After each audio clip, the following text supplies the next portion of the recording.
पिताजी रतन सिंह आर्मी में थे। इस समय छुट्टियों में वे घर पर आए हुए थे। करिश्मा अक्सर अपने पिताजी की आर्मी वाली वर्दी पहन लिया करती और पूरे घर में नकली बंदूक लेकर घूमा करती।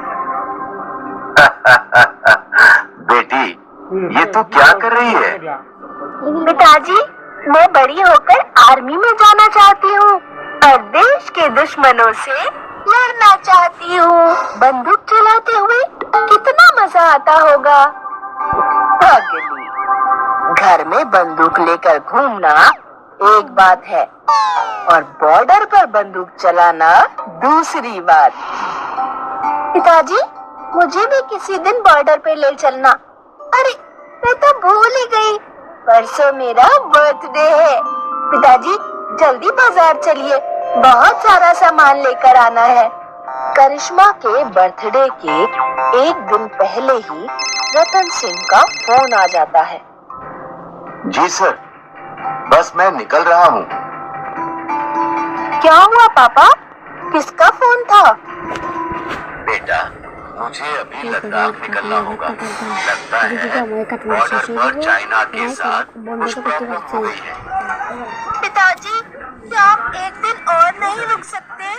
मेरा बर्थडे मनाकर ही जाते। नहीं बेटा, मुझे जाना होगा। आर्मी वालों के लिए सबसे पहले उनकी ड्यूटी, उनका देश महत्वपूर्ण है। करिश्मा आंखों में आंसू लिए अपने पिता को गुड बाय कहती है। रतन सिंह लद्दाख में चीन की सीमा से लगे अपने कैंप पर पहुंचते हैं। रतन सिंह, मैं तुम्हारा ही इंतजार कर रहा था। अरे राम बहादुर, तुम कब आए? मैं 2 दिन पहले ही यहाँ पहुंच गया था। क्या बॉर्डर पर कुछ हुआ है? हाँ, चीन के कुछ सैनिक हमारी सीमा में घुस आए हैं। आज शाम को चीन के साथ मीटिंग होगी।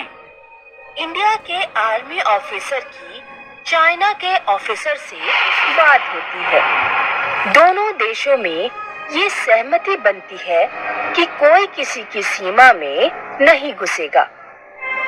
रतन सिंह और बाकी आर्मी ऑफिसर कैंप में वापस आ जाते हैं। उस रात खाना खाने के बाद रतन सिंह और राम बहादुर बातें कर रहे थे। बिटिया का जन्मदिन था, लेकिन फिर यहाँ आना पड़ा। राम बहादुर, अगर कभी ऐसा हो जाए कि मैं वापस लौट कर ना आऊं, तो ये सूट सलवार का कपड़ा मेरी बेटी तक पहुंचा देना। मैं उसे बर्थडे पर गिफ्ट करना चाहता था। रास्ते में डोकलामपुर की बाजार से मैंने इसे खरीदा। तुम ऐसा क्यों सोचते हो? तुम खुद ही अपनी बेटी को ये उपहार लेकर जाना।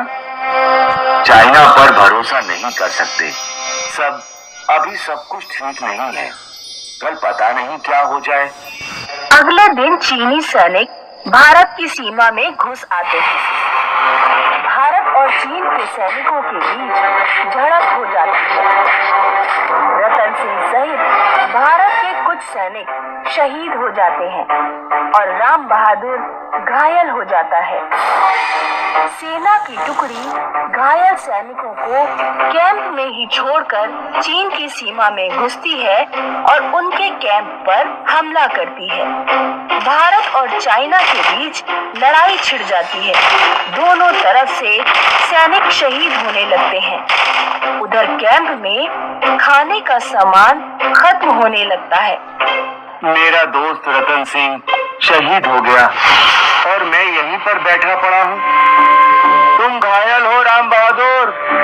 ठीक है, अगर मैं मोर्चे पर जाकर कुछ नहीं कर सकता तो ना सही, लेकिन दूसरी तरह से सेना की मदद कर सकता हूँ।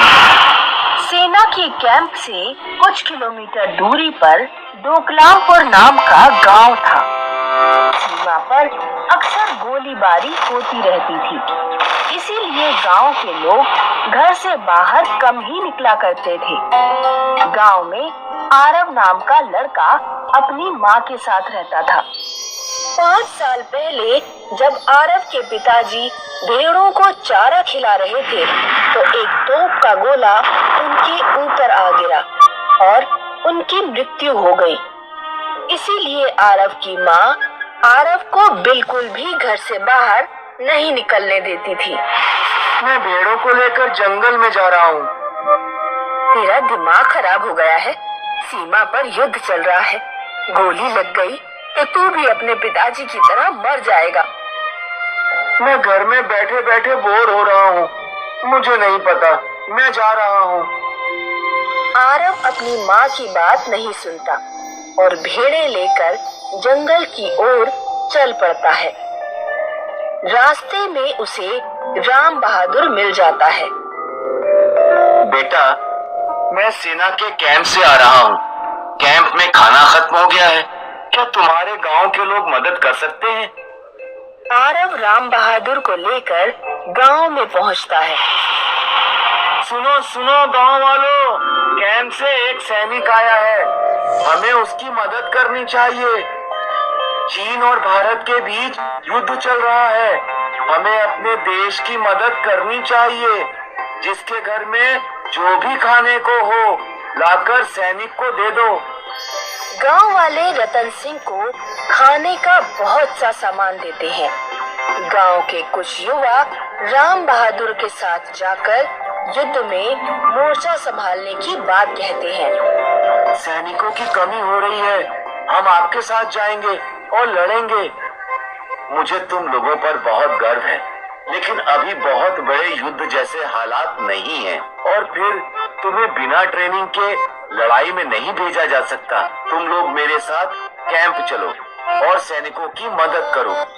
जब तक सीमा पर लड़ाई चलती है, गांव के लड़के कैंप में खाना बनाने, खाने का इंतजाम करने और दूसरे घायल सैनिकों की मदद करने जैसा काम संभालते हैं और सैनिकों की हर संभव तरीके से मदद करते हैं।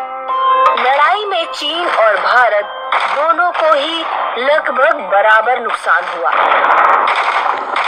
आखिरकार चीन को अपनी मनमानी रोकनी पड़ी और उसने अपने सैनिकों को पीछे हटा लिया।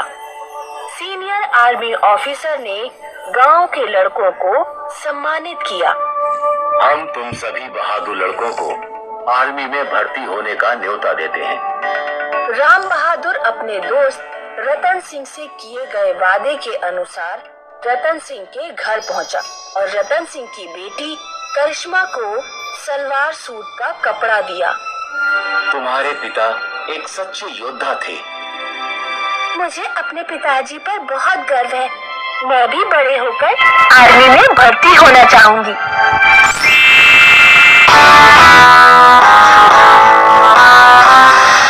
ये है रिटायर्ड जनरल भीम सिंह जी।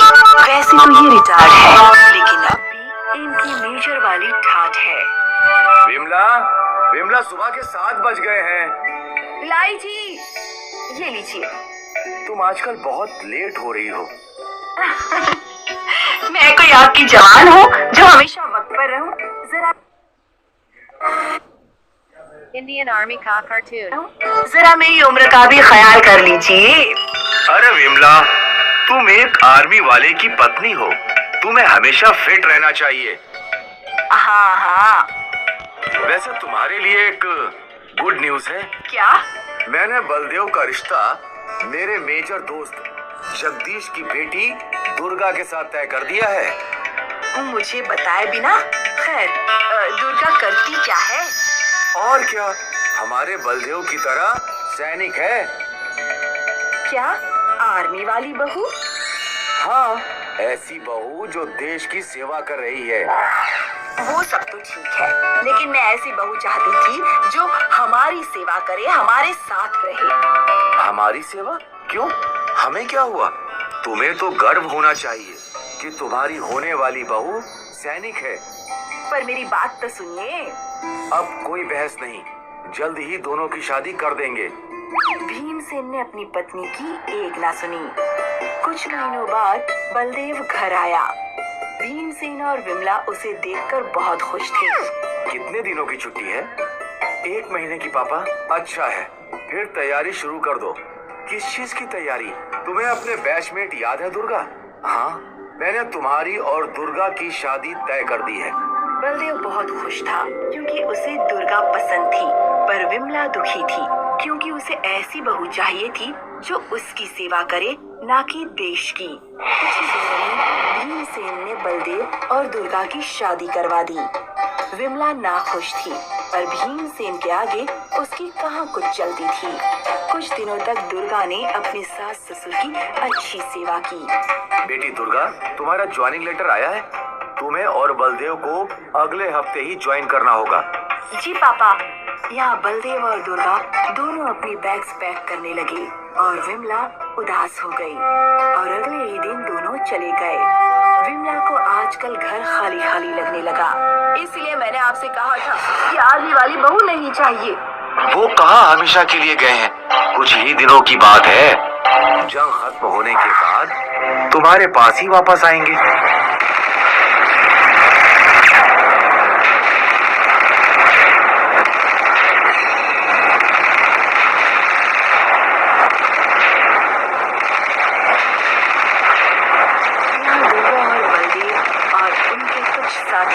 आतंकवादियों से लड़ रहे थे। बलदेव बहुत बहादुरी से आगे बढ़ा, पर वो दुश्मनों की गोलियों से घायल हो गया। और फिर बलदेव को बचाने के लिए दुर्गा ने अपनी जान जोखिम में डाली। उसने दुश्मनों को मारा और बलदेव को सही सलामत हॉस्पिटल ले गई। आर्मी हॉस्पिटल में डॉक्टर ने बलदेव का अच्छे से इलाज किया। कुछ दिनों बाद जंग खत्म हुई और बलदेव और दुर्गा दोनों घर लौटे।